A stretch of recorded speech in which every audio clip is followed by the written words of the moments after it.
et bienvenue dans Parole d'Histoire, un podcast animé par André Loez, qui oublie parfois d'appuyer sur le bouton rouge pour enregistrer. C'est ce qui s'est passé pour les 5 premières minutes de l'émission d'aujourd'hui, d'où un son de mauvaise qualité au début, récupéré sur un fichier de secours.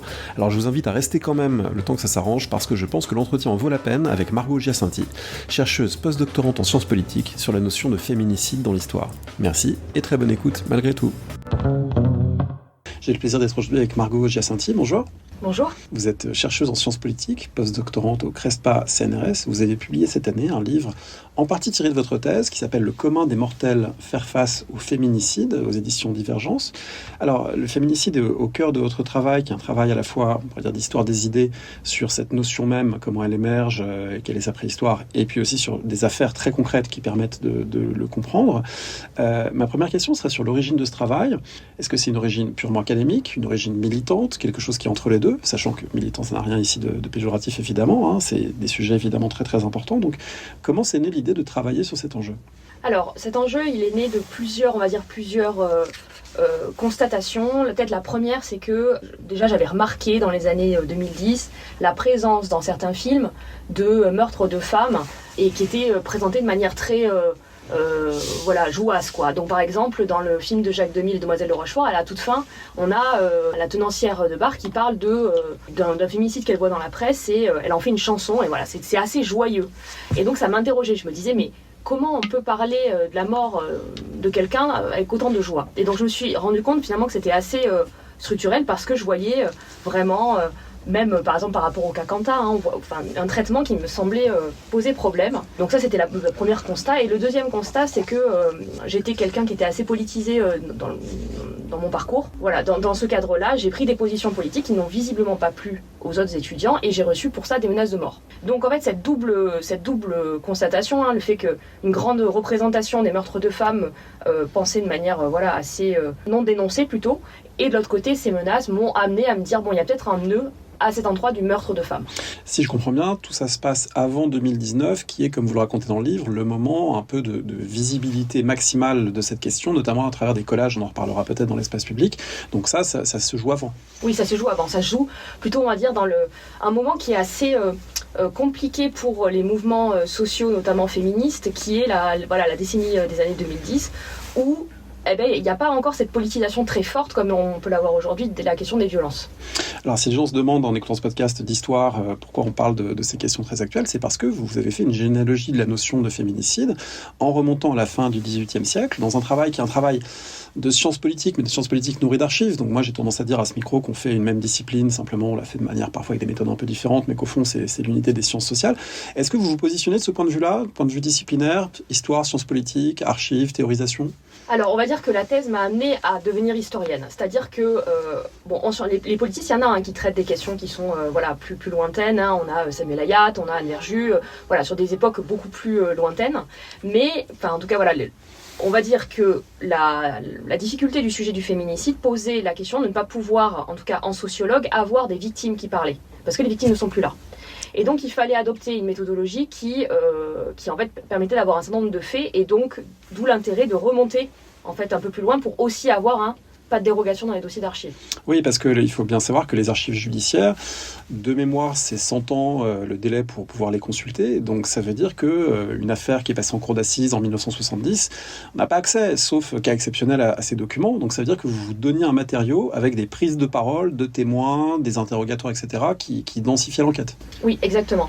Et notamment, la difficulté, c'est que quand un sujet n'est pas politisé, on va dire, dans l'époque où vous l'étudiez, parfois, il y a encore plus, on va dire, dans les dérogations, de la lenteur, on voit pas forcément l'intérêt, ça peut paraître, morbide, etc. C'est d'ailleurs une des thèses en histoire qui avait été soutenue sur la question des homicides conjugaux.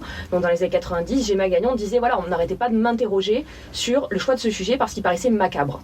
Donc cette prise avec une certaine longueur historique me permettait de contourner les difficultés méthodologiques. Alors par parenthèse, si on commence à dire aux historiens qu'il ne faut pas travailler sur les sujets macabres, je pense que beaucoup de gens vont se retrouver sans activité parce que on parle de guerre, on parle de crise, on parle de violence. C'est quand même un peu le quotidien malheureusement. Alors du coup, le livre que vous avez publié en février 2025, il a une forme assez différente malgré tout de la thèse, beaucoup plus bref. Là aussi, est-ce que c'est un choix avec l'idée qu'on va faire un outil qui pourra être plus facilement lisible par des gens qu'un gros bouquin de 600 pages ? Comment vous l'avez construit ? Alors, contrairement à la période à laquelle j'ai commencé la thèse, c'est-à-dire, on va dire, 2017, j'avais déjà commencé par un pré-mémoire en 2016, cette époque-là qui ne politisait pas le féminicide, le moment finalement où je commence à publier mes premiers articles est un moment de forte politisation, donc 2019-2020. À ce moment-là, le féminicide, ça devient un sujet qui est très attendu, c'est-à-dire qu'on a besoin de comprendre en fait pourquoi il n'a pas été nommé, ce qui était ma problématique dans la thèse, pourquoi il n'est pas nommé, pourquoi il n'est pas identifié. Et donc, finalement, je sentais qu'il y avait vraiment cette attente assez forte de quelque chose qui soit assez synthétique et qui puisse expliquer ce qu'était le féminicide. Et donc, même si ce n'était pas ma volonté première d'avoir d'abord un livre qui soit à la fois issu de recherches scientifiques, mais qui soit destiné à un public plus large que le seul public universitaire, finalement, c'est ce choix-là qui s'est imposé, avec aussi cette question de la pression en fait, arriver à expliquer ce qu'est le féminicide. Et donc, j'ai Divergence qui est venu me chercher pour ce projet. Il publie par ailleurs des universitaires depuis un certain temps. Et donc, ça m'a donné envie de faire effectivement un livre qui soit différent de la thèse, d'où ce choix d'une différence de titre, d'une différence de construction, mais qui reprenne quand même certaines des thèses de la thèse.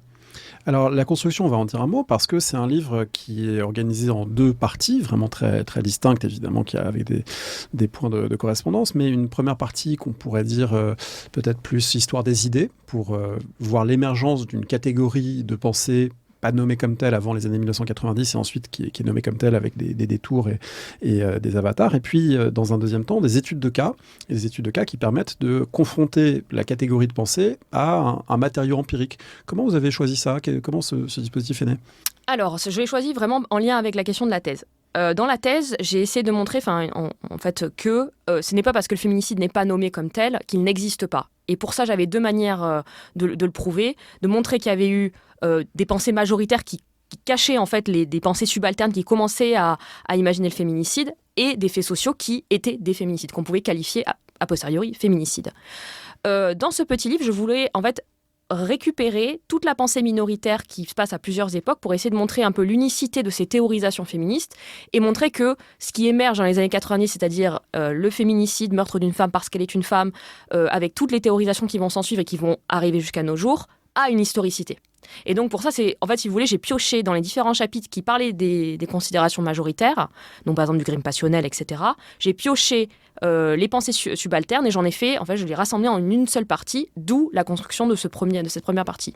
Et pour la seconde, j'ai fait un choix, j'ai fait un choix de 5 affaires, parmi un corpus de 381, et puis voilà, j'ai essayé de montrer en quoi on pouvait considérer qu'elles étaient des féminicides. Alors le féminicide, vous avez dit le meurtre de femmes en tant qu'elles sont femmes. Comme tout ce type de catégorie, ça pose des questions de seuil, c'est-à-dire à partir de quel moment on qualifie un fait, une femme est morte lors d'un crime, du fait qu'elle est morte parce qu'elle était femme. Si on prend, on imagine un cas limite qui serait un braquage qui tourne mal, une femme est tuée. Si c'est dans une banque où une femme est employée, c'est pas forcément un féminicide. Si c'est une épicière dont on sait qu'elle est isolée, il n'y a qu'une femme dans la boutique et elle est plus vulnérable, ça peut être un féminicide. Comment on pense ces seuils ? Alors, ces seuils, ils sont vraiment liés avec le contexte de la manière dont le crime va se dérouler. Donc, typiquement, effectivement, quand on est sur des cas où il n'y a pas de volonté de ciblage, où on n'est pas en train de se dire « je vais tuer une personne parce qu'elle, par ses caractéristiques socio-professionnelles, va regrouper un tas de petites vulnérabilités », qui fait qu'on la cible, on n'est pas forcément dans un féminicide. Donc le cas dont vous parlez, le braquage, c'est le cas. On va avoir aussi des bagarres d'hommes, tout d'un coup il y a un coup de feu qui part, il y a une femme qui est tuée. Ça c'est des cas que j'ai complètement exclus. Et il y a effectivement aussi parfois des meurtres où il va y avoir plusieurs personnes tuées.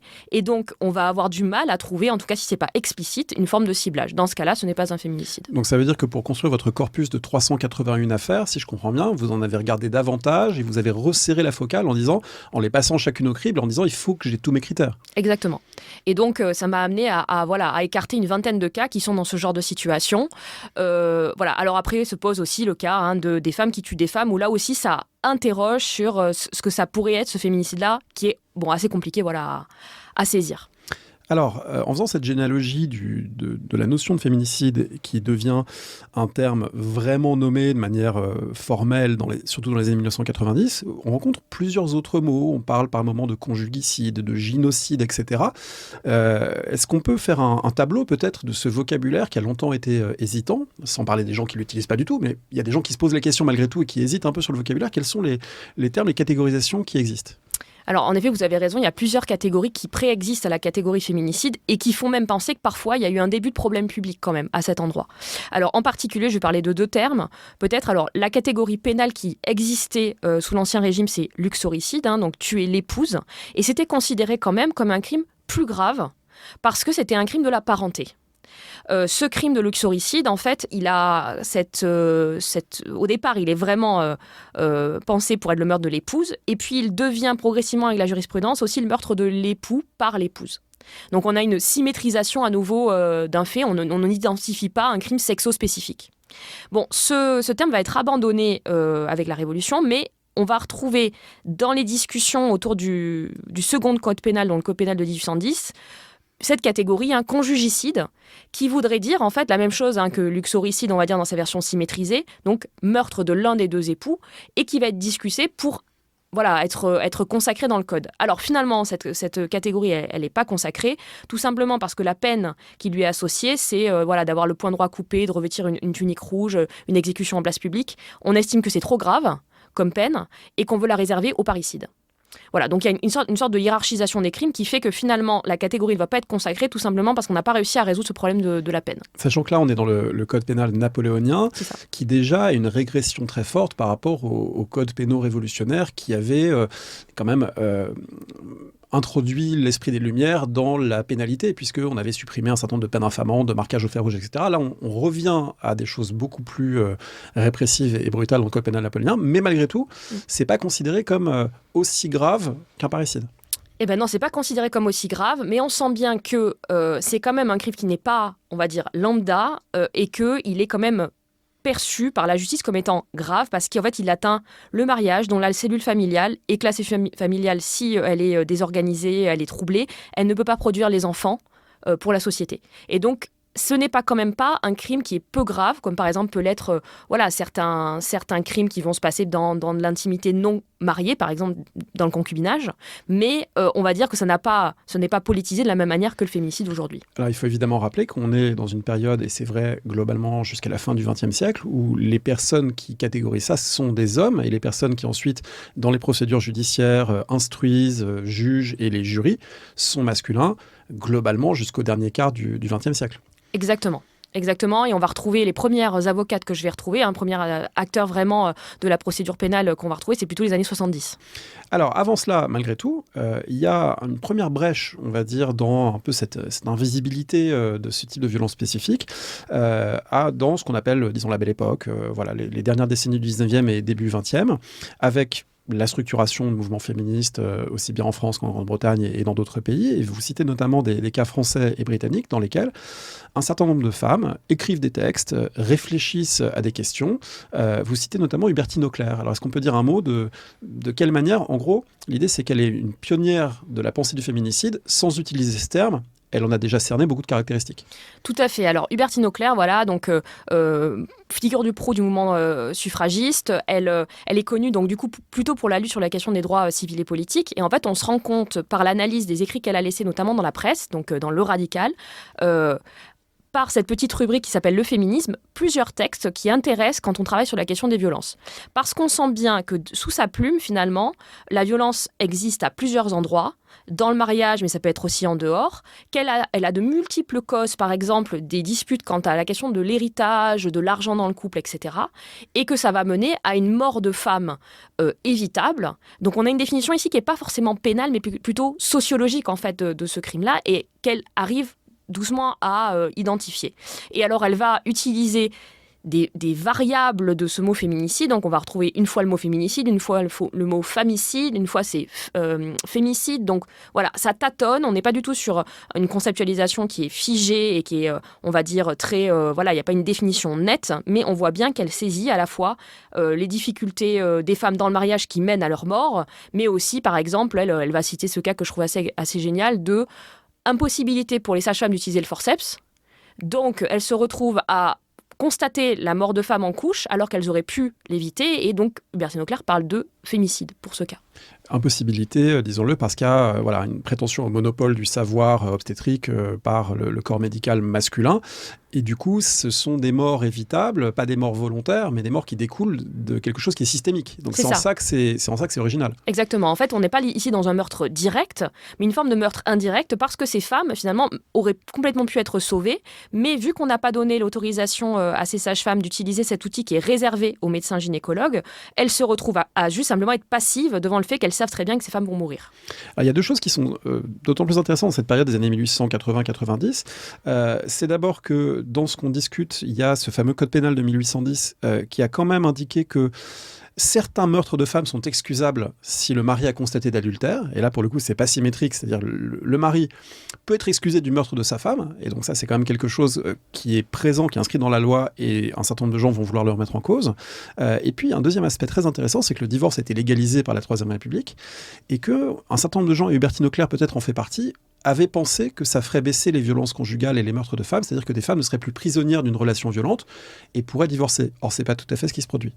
Tout à fait. Et puis Hubertine Auclair, elle va aussi montrer qu'en fait, bon, très bien, passer le divorce, c'est une chose, mais si on ne réforme pas le mariage, les époux pourraient éventuellement contracter une union, puis divorcer, et en fait récupérer par cela les biens des épouses. Et donc, elle dit, voilà, là, on est en train de passer une loi féminicide parce que, en fait, ça va amener les femmes dans la misère, et on sait bien qu'à ce moment-là, la misère, ça amène souvent à la question de la prostitution. Et cette prostitution peut aussi amener à des maladies, et donc on va avoir favorablement plus de morts de femmes, alors qu'on aurait pu potentiellement les éviter. Alors peut-être décomposons bien pour les gens qui nous écoutent ce mécanisme, parce que le mariage implique à cette époque, c'est le code civil, la communauté des biens sous l'autorité du mari. C'est-à-dire que les biens de la femme, soit sa dot, soit ses biens propres, passent sous l'autorité du mari. Du coup, on pourrait avoir des maris qui épousent, des hommes qui épousent des femmes, s'approprient leurs biens, et par le divorce, relègue ces femmes dans la misère. Donc ça veut dire que le divorce conçu comme émancipateur peut en fait devenir l'instrument d'une autre forme de domination. Exactement. Et là, à nouveau, on a une pensée du féminicide qui n'est pas un féminicide qui est direct, il est plutôt pensé comme de manière indirecte, mais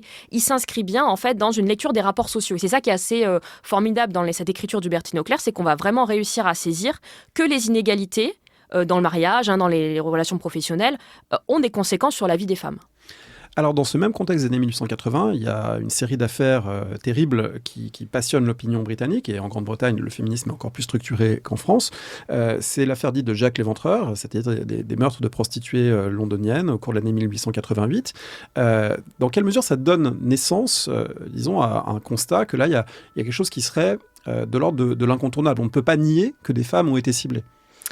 Alors, on ne peut pas le nier que les femmes ont été ciblées. On voit bien que là, on a un ciblage d'une certaine catégorie de femmes. Mais pour autant, on n'arrive pas à voir par ailleurs dans les tribunaux les violences faites aux femmes dans le cadre conjugal. Et dans ce cadre-là, on va encore à nouveau avoir des dénonciations d'une féministe. Donc là, il se trouve que c'est une journaliste essayiste qui s'appelle Florence Fenwick Miller, qui va, dans un article, dénoncer fortement le traitement médiatique qui est réservé à l'affaire de Jacques l'Éventreur, c'est-à-dire mettre en avant qu'on a une sorte de ciblage, on a des violences importantes, puisque c'est des corps qui sont quand même très abîmés, mais on ne va pas voir de l'autre côté que ces corps très abîmés, ces histoires tragiques, on les a aussi dans les tribunaux, dans le cas de violences maritales, dans le cas de divorce, etc. Donc elle va essayer de mettre en parallèle ces deux faits, et elle est même un peu provocante, un peu piquante, parce qu'elle va dire, en fait, est-ce que c'est plus grave de mourir une fois pour toutes dans le cadre à l'extérieur du foyer, ou mourir lentement par des coups pendant toute une vie. Voilà, donc elle va avoir cette réflexion-là qui montre bien aussi qu'on est sur un début de pensée du féminicide. Alors on écoute un extrait de cet article qui est très très frappant, que vous reproduisez page 38 du livre. Ces meurtres effroyables ne sont pas des événements isolés.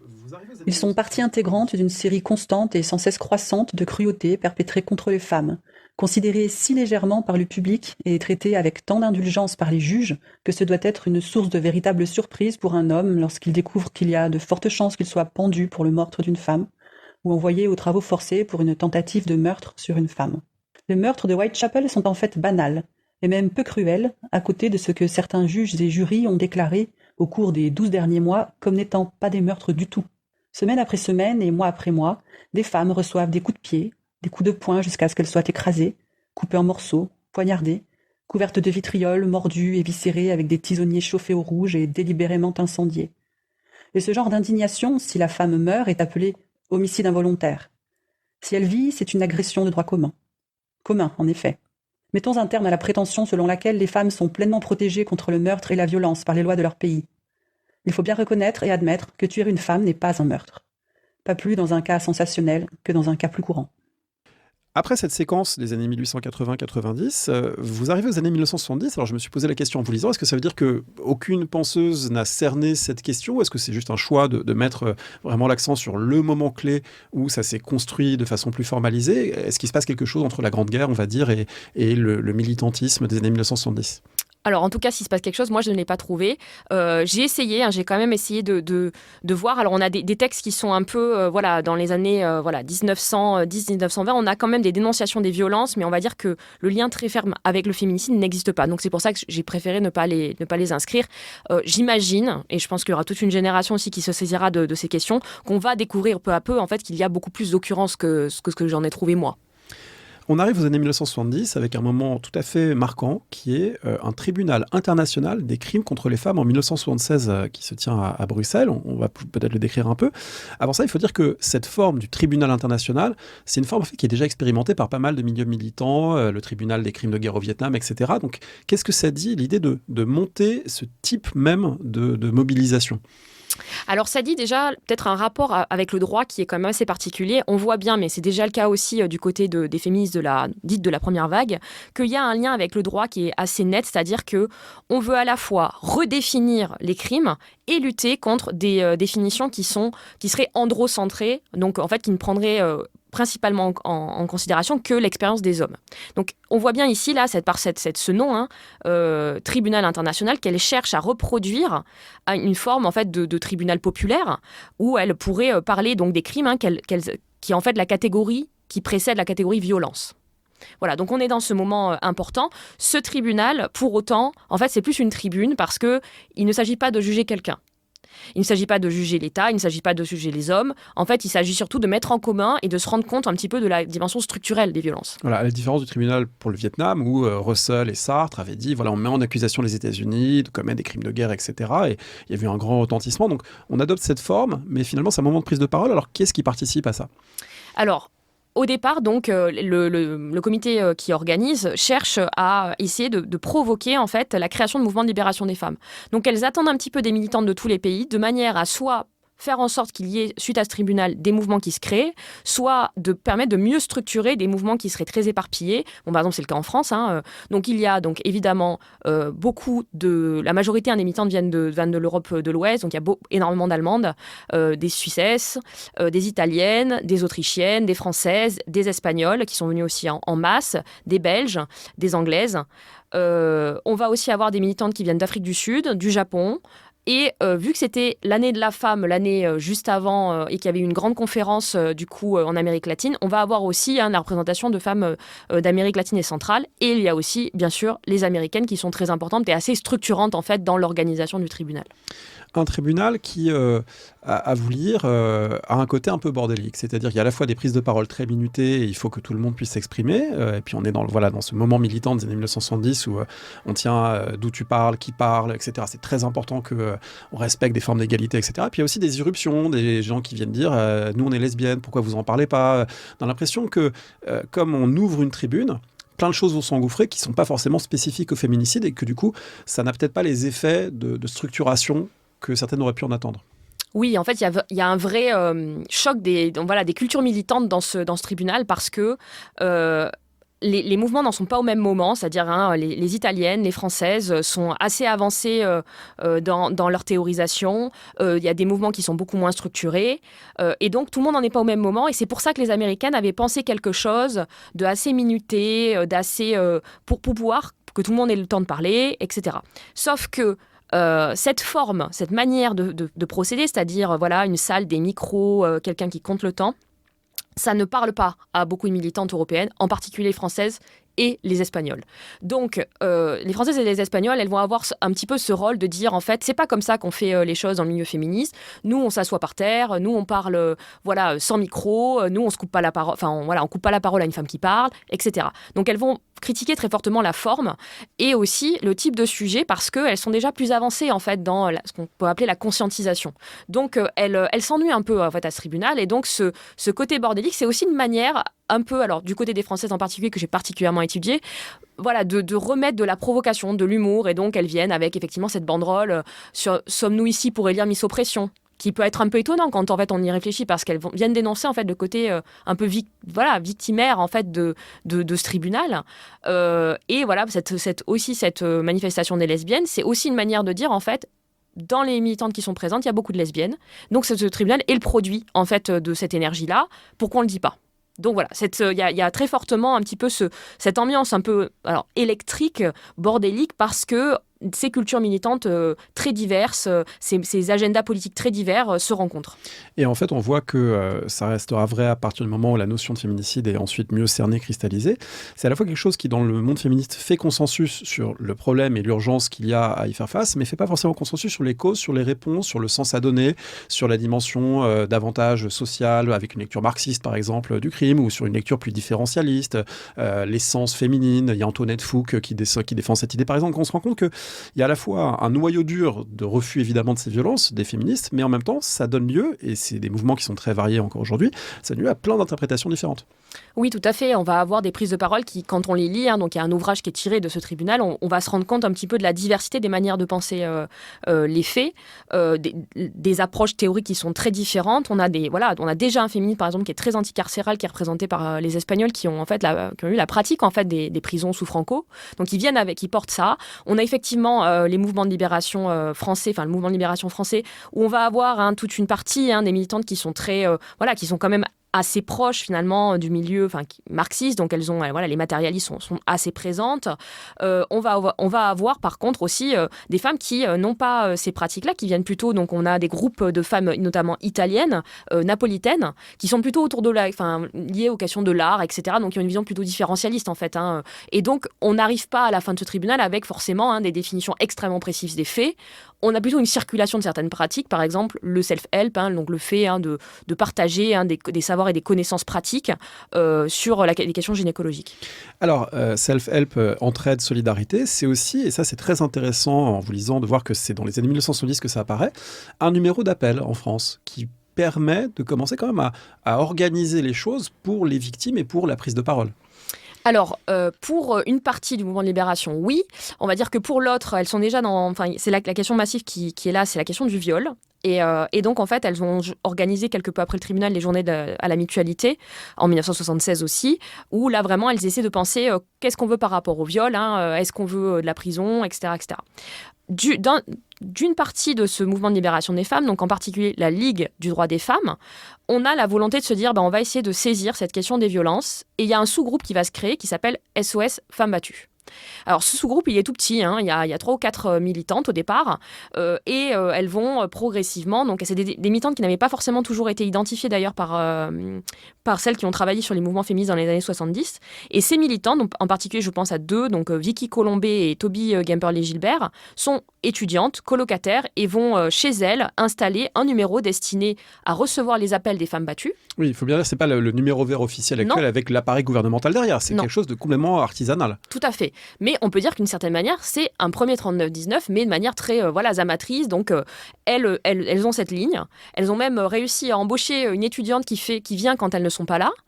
Et à 3, elles vont en fait commencer à répondre et à se rendre compte en fait de l'ampleur de cette question des violences, notamment le cadre du couple.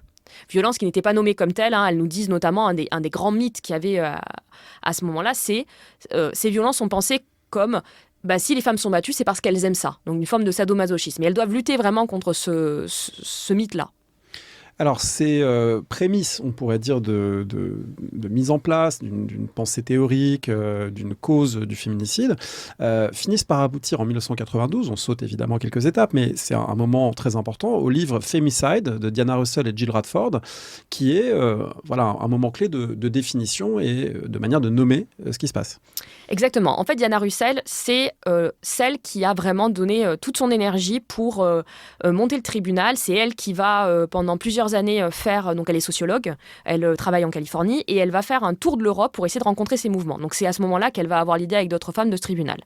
À ce tribunal, elle est aussi singulière parce qu'elle va porter un atelier sur le féminicide, alors qui est tout petit, qui est réduit, mais elle débute une prise de parole, qui est d'ailleurs toujours entendable dans les archives, elle a été enregistrée cette prise de parole, sur les féminicides où elle commence à faire des grands constats. Ces grands constats, notamment le fait que le féminicide est un fait politique, qu'il faut le dévoiler, qu'il a existé à différentes époques dans l'histoire, et aussi qu'il n'y a pas de commémoration des victimes et qu'on ne peut pas donc porter leur voix. Donc elle va essayer dans cet ouvrage donc, qui arrive 15 ans plus tard, en 1992, de retracer un petit peu la généalogie qu'elle voit de ce féminicide. Donc on a dans cet ouvrage des articles, des chapitres sur la question des sorcières, sur la question de certains néonaticides sexo-sélectifs, donc le fait de tuer un enfant tout juste né parce qu'il est une fille. On va avoir un propos sur des femmes tuées parce que lesbiennes. Et voilà, elle essaie de s'accompagner de plusieurs chercheuses qui ont évoqué dans leurs travaux d'une manière ou d'une autre cette question. Et donc ce livre paraît en 1992 sans forcément avoir un grand écho à ce moment-là. Alors, entre ce moment de définition très fort de 1992 et puis l'espace public où ça devient visible en France en 2019 avec des collages de ces feuilles A4 avec ce lettrage noir qui insiste et qui alerte sur cette question, il y a, on va dire, un certain nombre de détours et ça n'arrive pas directement dans le débat public. Et vous citez notamment Pierre Bourdieu qui a écrit La domination masculine, mais finalement qui a lu, ou en tout cas qui cite Diana Russell, mais qui visiblement n'intègre pas un certain nombre d'apports. Et en fait, le détour le plus intéressant, c'est celui de l'Amérique latine. C'est des féministes d'Amérique latine, et des militantes et des féministes et des penseuses d'Amérique latine, qui s'emparent de cette question, notamment parce qu'il y a un lieu célèbre, identifié comme un lieu tragique de féminicide, c'est Ciudad Juárez au Mexique. Et du coup, c'est repris, adapté au contexte local et élargi en quelque sorte. Oui, tout à fait. En fait, cette étape de l'Amérique latine, elle est essentielle quand on veut comprendre la circulation de cette idée de féminicide jusqu'à l'Europe, notamment parce que, bon voilà, je l'ai dit, ce livre n'a pas beaucoup d'écho aux États-Unis. Diana Russell le dit, j'ai vraiment eu du mal à faire comprendre que le féminicide existait. Alors c'est étonnant de repenser à ça, en fait, quand on voit un peu la situation actuelle, notamment en France, mais celles qui vont vraiment réceptionner ce concept, qui vont le mettre en pratique parce qu'elles ont constaté en étudiant les violences qu'il y avait des violences non nommées, donc le féminicide, elles vont commencer progressivement finalement à l'utiliser. Donc, au Guatemala, au Costa Rica, au Mexique, des groupes de chercheuses qui ont aussi une position centrale dans les mouvements militants vont l'utiliser à la fois pour parler des crimes qui se passent dans le couple, mais aussi en dehors. Et ça, c'est assez intéressant, c'est que on a souvent une réduction de ce féminicide de la sphère seulement conjugale. Ici, on voit bien que c'est autant dans des cas où en fait ça va être lié au trafic de drogue, mais dans des relations conjugales, que dans le trafic de drogue en dehors de la relation conjugale, que sur des femmes qui ont essayé de lutter donc politiquement contre ces crimes faits contre des femmes. Donc voilà, on a une utilisation qui est variée, et donc l'Amérique latine est centrale dans le début de la typologisation de ces faits. On arrive à ce moment des années 2019-2020, alors on va peut-être pas le raconter en détail parce que il y a plein d'étapes intéressantes et c'est des mobilisations qui sont très contemporaines, mais c'est aussi à partir de ce moment qu'on peut relire des affaires du passé et se rendre compte que si on a cristallisé en 1992 un terme, en fait on peut appliquer ce terme rétrospectivement à quelque chose qui se passe en 1874 ou 1893, de la même manière qu'on parle de génocide des Arméniens. Évidemment, c'est pas le même type de fait, mais on utilise un terme postérieur créé en 1943 pour désigner des faits qui débutent en 1915. Donc on va pouvoir rétrospectivement appliquer ça. Alors vous avez choisi 5 affaires. On va peut-être pas les raconter chacune, ce serait fastidieux. Et puis le livre est très, très intéressant sur ce point. Ces 5 affaires mettent en jeu des féminicides dans la région lyonnaise. Là, vous avez votre terrain d'archives. Il y a évidemment un certain nombre de points communs. Pas tout à fait l'impunité, parce que c'est quand même des affaires qui ont fait scandale et des gens qui ont été condamnés et parfois lourdement. Je ne sais pas trop comment les aborder. Peut-être une des caractéristiques intéressantes, c'est que ce qui réunit ces affaires, parce que le pari de ces 5 affaires, c'est de les mettre en parallèle et de voir ce qui les relie et éventuellement ce qui les distingue. Un des éléments clés, c'est une violence de l'interconnaissance. C'est pas random, quoi. C'est pas quelqu'un qui un jour tombe sur une femme et a une pulsion meurtrière. C'est de la violence qui est inscrite dans une relation et inscrite dans le temps, avec sa logeuse, avec sa compagne, avec son employeuse, etc. Exactement. C'est vrai que la majorité des cas dans lesquels sur lesquels je suis tombée et que j'ai qualifié a posteriori, donc comme vous l'avez dit, un féminicide, ce sont des cas qui sont globalement dans des sphères où les gens se connaissent. C'est-à-dire que c'est pas forcément que la sphère conjugale, mais il suffit qu'il y ait dans le village certaines relations, etc., qui peuvent être amicales, de voisinage, etc. Et c'est dans ce cadre-là qu'il va y avoir donc ces féminicides. C'est vrai que c'est un phénomène assez marquant. Il y a assez peu de faits où les gens ne se connaissent pas du tout. Ça existe parce que, par exemple, sur les cas de femmes âgées qui vont être isolées, en fait, le mot se sait que ces femmes habitent toutes seules et qu'il est facile de les tuer. Et donc, là, en général, les enquêtes policières sont beaucoup plus fastidieuses parce qu'on n'a pas du tout idée qui peut les avoir tuées. J'ai pas mal de cas comme ça. Mais globalement, dans l'ensemble, c'est plutôt un crime de l'interconnaissance, en effet. Peut-être qu'on peut raconter une des affaires pour donner un peu de consistance à ça. Je pense à l'affaire Perron, qui est cet homme qui essaie de tuer sa logeuse, parce que ça, il y a toute une série d'éléments très intéressants dedans. Qu'est-ce qui s'est passé en 1874 ? Alors, dans cette affaire, donc Perron, qui est un gardien de la paix, va être accusé par sa logeuse, donc Françoise Labrosse, d'avoir cherché à avoir des relations, en fait, à avoir incesté, à avoir commis des abus sur Joseph Perron, donc qui est son petit-fils. Quand Joseph Perron va dénoncer ces faits à sa grand-mère, Françoise Perron va se mettre en action et elle va aller directement au commissariat pour essayer de le dénoncer. Donc on est en 1874, on est sous la Troisième République on s'adresse aux autorités. Exactement, on s'adresse aux autorités. Alors on voit bien dans le témoignage de cette femme qu'elle a hésité, qu'elle s'est demandé s'il valait pas mieux qu'elle fasse ça dans le cadre du privé, mais finalement elle y va parce qu'elle se dit c'est trop grave. Et notamment il y a une phrase moi qui m'avait beaucoup marquée, c'est si vous aviez fait ça à une fille, vous la tuiez.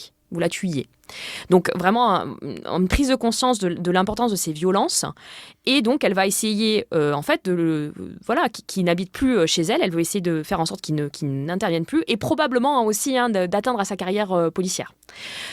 Finalement, Perron va être accompagné par un de ses collègues gardiens de la paix. Il arrive. Parce qu'en fait, il veut revenir chercher ses affaires. Il comprend qu'il ne peut plus résider là. Il veut revenir et elle lui dit, elle a conscience du risque. Elle lui dit, vous revenez pas tout seul. Je veux pas que vous soyez seul chez moi. Donc revenez accompagné, avec cette idée qu'il faut qu'il y ait un tiers pour éviter ce risque de violence. Exactement.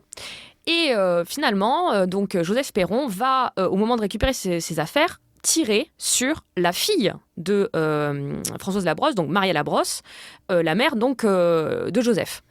Donc Maria est blessée, et en fait ce qui est intéressant, c'est que dans la procédure policière, ce qu'on va rechercher, c'est savoir s'ils avaient une relation tous les deux.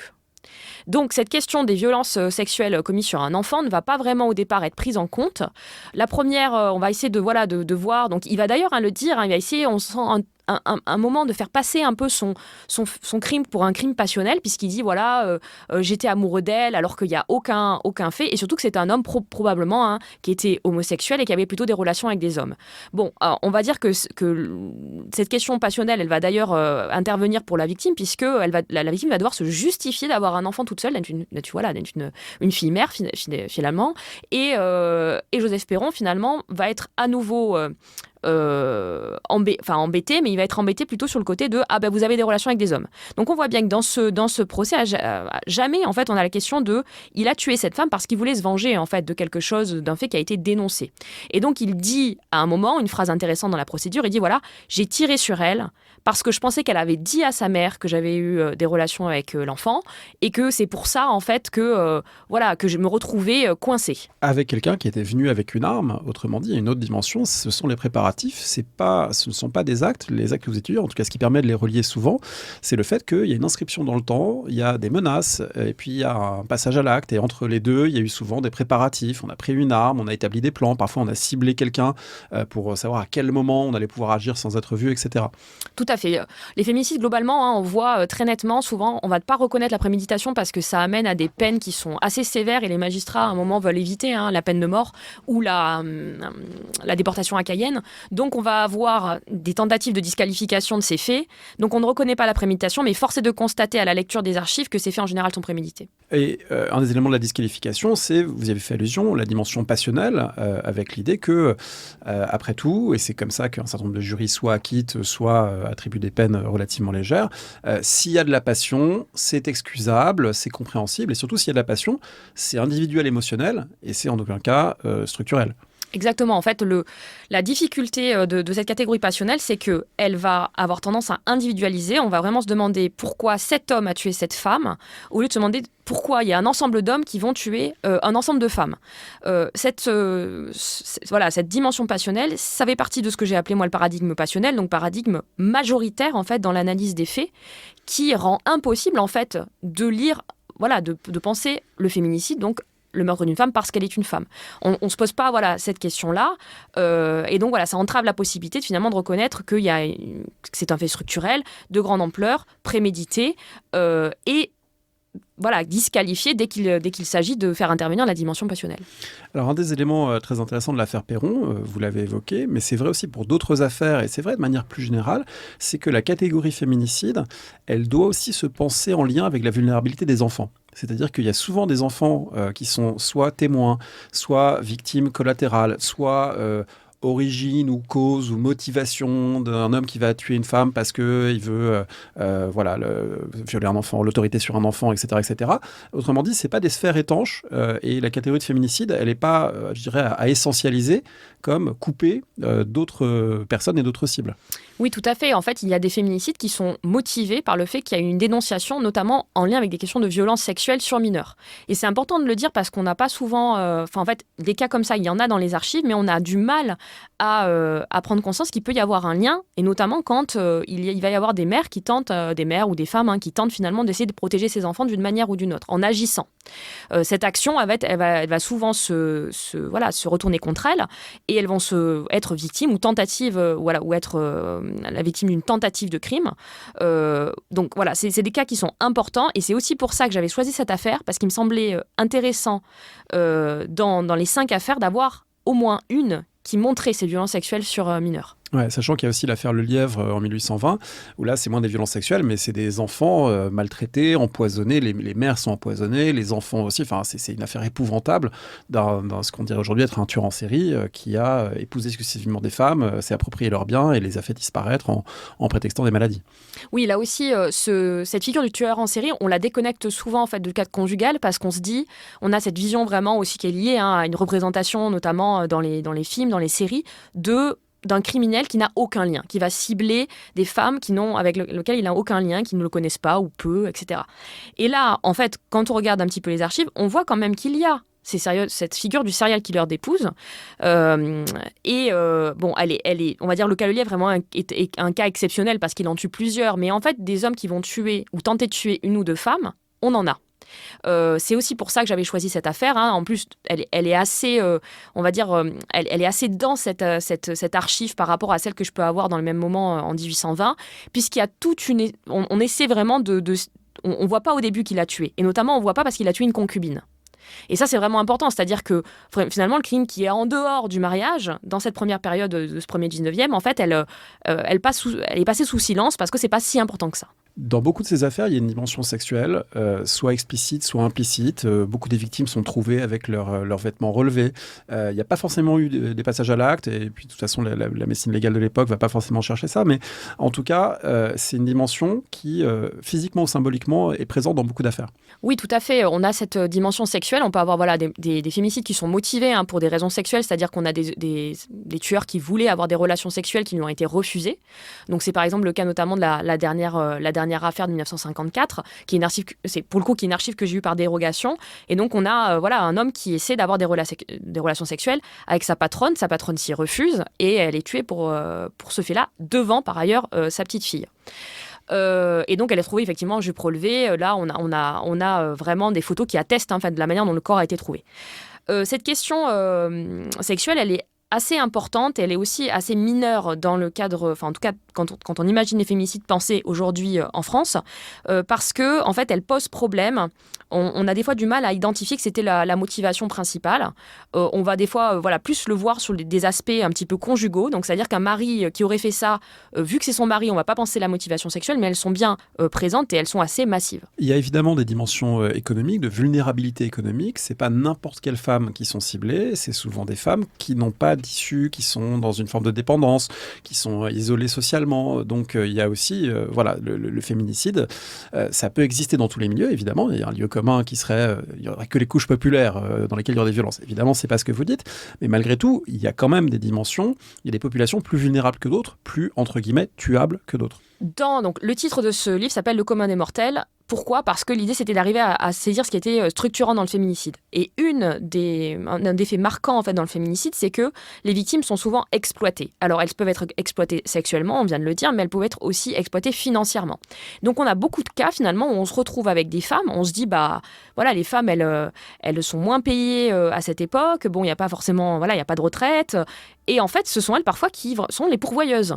Et donc, dans ce cadre-là, elles se font aussi exploiter financièrement. Donc, on va retrouver cette exploitation qui est largement dénoncée et qui va même parfois amener des femmes à partir en fait du domicile en disant si par exemple elles sont en couple, domicile conjugal, je pars, ou si c'est une femme qui est la mère d'un enfant qui l'exploite financièrement, dire en fait je te mets à la porte parce que c'est bon, j'ai assez payé pour toi.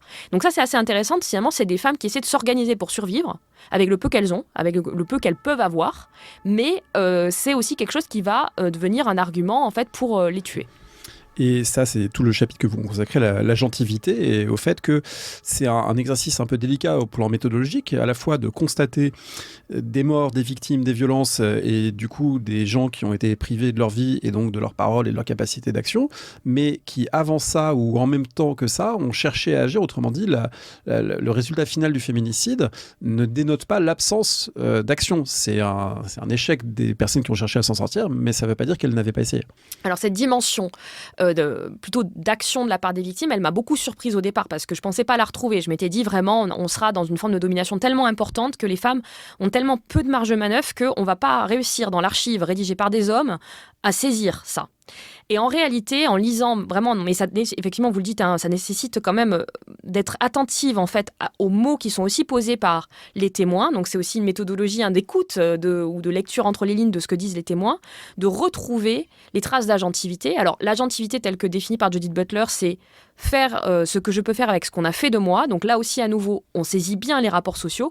Qu'est-ce que c'est faire ce que je peux faire en tant que femme pauvre, avec un enfant, mère célibataire, etc. Donc on voit bien, et donc elles ont des petites marges de manœuvre. Donc par exemple, ça peut être fuir, dénoncer, mentir pour se protéger, etc., etc. Et ces tentatives d'agentivité sont souvent le moment un peu de mise en risque des femmes, parce que c'est le moment qui va être saisi comme une transgression à une forme d'autorité, paternelle, maritale, masculine, plus globalement.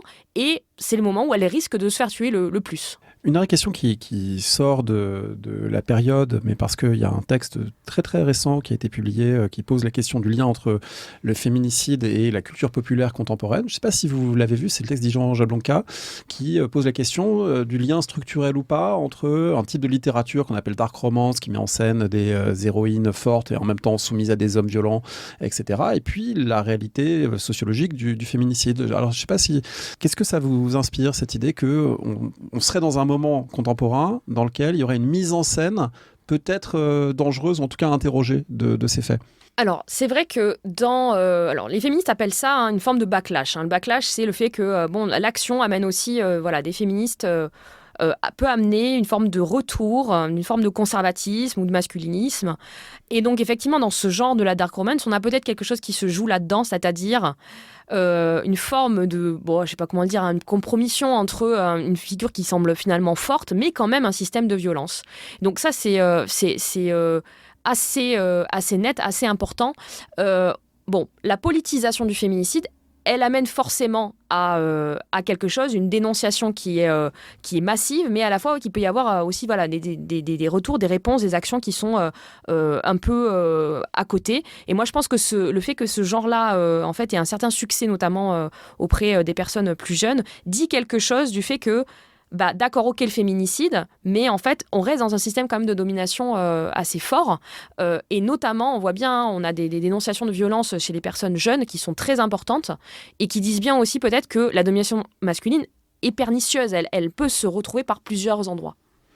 Merci beaucoup Margot Jacinthy. Je rappelle le titre du livre « Le commun des mortels ». Est-ce que vous auriez un conseil de lecture que vous voudriez partager à ce micro ? Alors tout à fait. Dans mon jury de thèse, il y avait donc une sociologue qui vient d'ailleurs au départ de l'histoire, qui s'appelle Solène Joanneau. Elle a publié chez CNRS Éditions en 2024 un livre qui s'appelle « Les femmes et les enfants d'abord ». Elle a fait toute une enquête en fait dans les tribunaux, notamment autour de cet outil, l'ordonnance de protection, qui permet en fait aujourd'hui donc de encore mieux protéger les femmes, c'est-à-dire que c'est un document qui permet parfois en 24 ou 48 heures de mettre à l'abri. Cette ordonnance de protection, elle est essentielle et Solène Joanneau en fait une histoire avant aussi que ça soit tout à fait politisé. Donc c'est aussi intéressant en fait de croiser que voilà, dans une enquête dans les années entre 2010 et 2014, voilà, un moment qui commence tout juste à politiser, mais on voit bien que les magistrats ne sont pas encore dans un paradigme profondément féministe. Donc voilà, c'est un conseil que voilà, je vous recommande ce livre parce que j'ai trouvé vraiment très intéressant et l'enquête est très ambitieuse. On remettra les références évidemment sur le site de l'émission. Merci beaucoup. Merci. Merci d'avoir écouté l'émission. Rendez-vous sur le site parolehistoire.fr pour retrouver l'intégralité des épisodes et des séries thématiques. Rendez-vous également une semaine sur deux le vendredi avec Alexandre Jublin sur le fil du collimateur pour le podcast L'histoire de la guerre et des conflits armés, le fil de l'épée. N'hésitez pas à laisser une note ou un commentaire sur le podcast, notamment sur iTunes ou Spotify. Et à bientôt pour un nouvel épisode.